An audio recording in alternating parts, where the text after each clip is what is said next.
soccer coach, yeah. I'm not Yeah. sure. How long do you think we'll wait? She said she's going to give them 2 minutes right now. And then...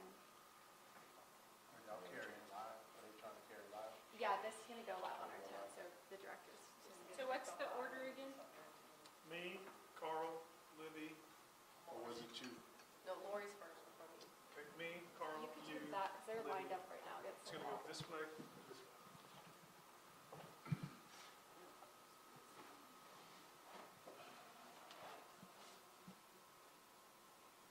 Mic check.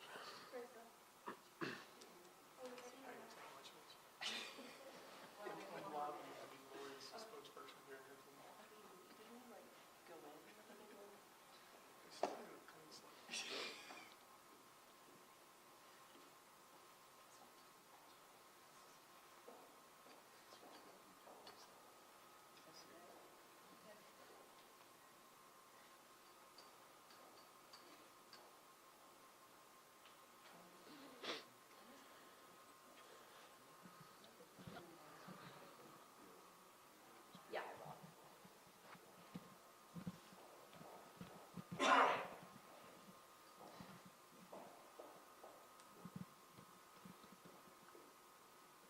Just go. All right, we're going to start. Caroline? Are we about to get Yeah, started? we're starting. All right, go ahead and go. All right, well, thank you again for everybody tuning in. We want to give you an update of what's going on with the water situation here. Not much has changed as far as general information that we are on a boil water notice around the city, the entire city, that includes everyone. But we brought a few more people into the fray here and into the picture to help us with all the planning and the implementation and everything that's going on. So we want you to be able to hear from all these people. Every sector of this community is engaged in helping people through this situation. We want to give to you as many answers as we can. More than likely, we'll be in this situation right up until Saturday morning, but we want to let you hear from all the different people involved and thank all the people that are involved. So I'll just turn it over to them, each one of them. I'll ask them to introduce themselves and give you a report, and then I'll come in at the end and we'll start taking questions at that regard. So I'll turn it over to Carl Crago now. Hello, Carl. Change your places here. Carl Craig, Utilities Director. Update is we've gotten the system pressurized up so nobody is out of water anymore. There is fire protection throughout the city. Like the mayor said, it is still a water notice. We are working on that. We have Red Deer Contractors is helping us out at the water main break to get that fixed tonight with the help of CRMWD that gave us parts and Denmark that gave us chlorine to help get this moving faster.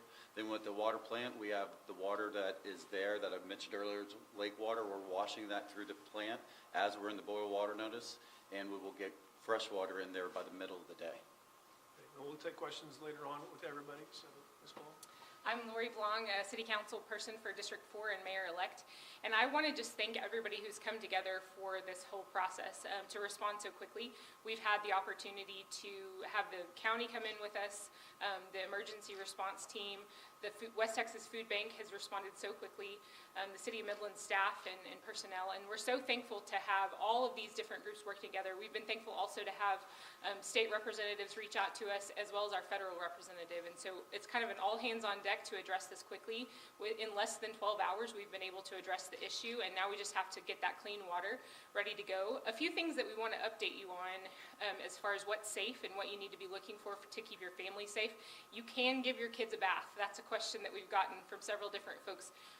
Bathing in this water is fine, and it's fine to drink the water as long as you boil it. And so as we're talking about some of these water distribution sites, we want to ask you to prioritize water for drinking at your house first and really use these bottled water resources for places where we really need it. And so the water that is coming out of your tap, if you boil it for a minute or two and boil it thoroughly, then it is safe for you to drink. And so we want you to be encouraged to do that. We want to say thank you to the partners who've joined with us and encourage your family just to stay safe, to consider our neighbors. And so I'll turn it over to Libby with the food bank. Hi. So, of course, we're excited to have another crisis, as always, here in Midland, Texas. Just kidding, we're really not. But let you know, there'll be 4 distribution sites that'll be open tomorrow starting around 1 to 2 o'clock, just depending on how we get all personnel there. They'll be distributing water to those in need who have 0 water pressure or those who actually need water, who can't find bottled water, per se. But again, you are completely safe to drink water, use it to cook with, bathe in, just boil your water if you're going to ingest, but as far as like giving baths, that's fine. We really want to thank HEB, of course, and United for stepping into action this afternoon and making sure that we are getting loads of water in tonight. That'll be set up for distribution tomorrow.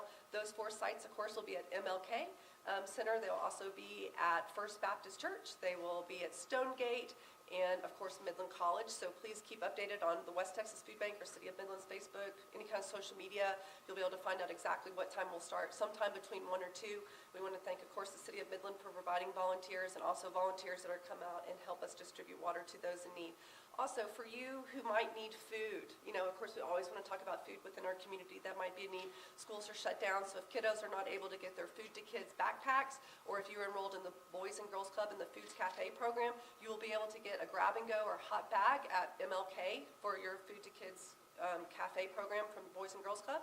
Also, if you need to get a sack, we'll be helping at the MISD Administration Building, and also at MLK we'll have some what we call pods set up to help hand out food sacks for those in need. But if you need also a pantry box, please reach out to MISD at the Administration Building, or also you can go to the food bank's social media pages. We'll have all those times and more information set up for that as the night goes on. But again, we also want to thank City of Midland, HEB, and United as our corporate partners to helping lean in, and Texas Division of Emergency Management for us being able to react so quickly to the situation. Morris Williams Jr., I'm Deputy City Manager for the City of Midland. And thank you to Libby and your team for coordinating and getting us all the resources that we need to get to our distribution sites. We mentioned those earlier, and the water that we had coming for those sites, we dedicated that to the elderly and nursing homes and hospitals, so we wanted to clarify that. We will have those sites open tomorrow, like the mayor and the incoming mayor said, and Carl and Libby. The water is not, it won't harm you. We just don't want you to drink it. It will be safe. And I just want to send a special thanks to all our partners and our city staff, our council and mayors, for us coming together and making this thing happen so quickly. We are dedicated to getting this right and making sure that our citizens are taken care of. That's first and foremost. Thank you. Thanks. Again, let me just point out again how quickly everybody has really leveled up in this endeavor.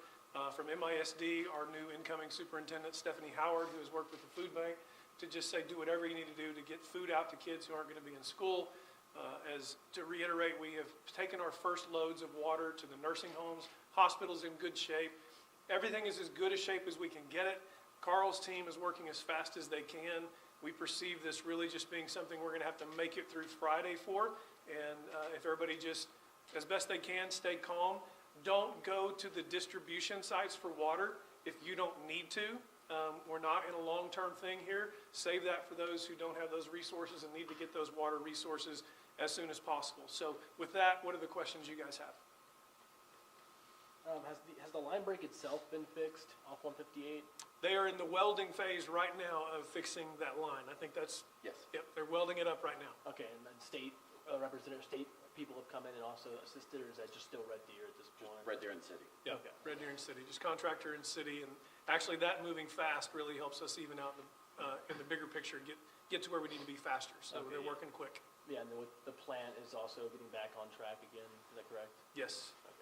And so the combination of those two is going to help out a lot. absolutely. It's really, we're attacking the issue from two different directions, both the plant side and the pipe side, and so really have two solutions working towards one big solution, so that it's really, we're attacking it from two different directions. Right, and you guys have any estimation of how much water's been lost, or that still has to, that calculation has to be done? Do you have any estimation? Millions, but I don't have the numbers yet. No. And the cost, of course, is probably the same. All those things to be determined, and many of those things, whether it's how much water we lost, whether the issues of how we need to figure out we don't do this again, all those issues, I'm going to turn over to Mayor Blong on Monday, and they're going to start working through that. Our focus right now is let's get water back to where it needs to be and get water to the most vulnerable. Right, that's all kind of, all those things are secondary when it comes to just making sure Absolutely, people are 100%. safe. Yeah. Everything is secondary besides getting people the water they need and making sure it's safe right now.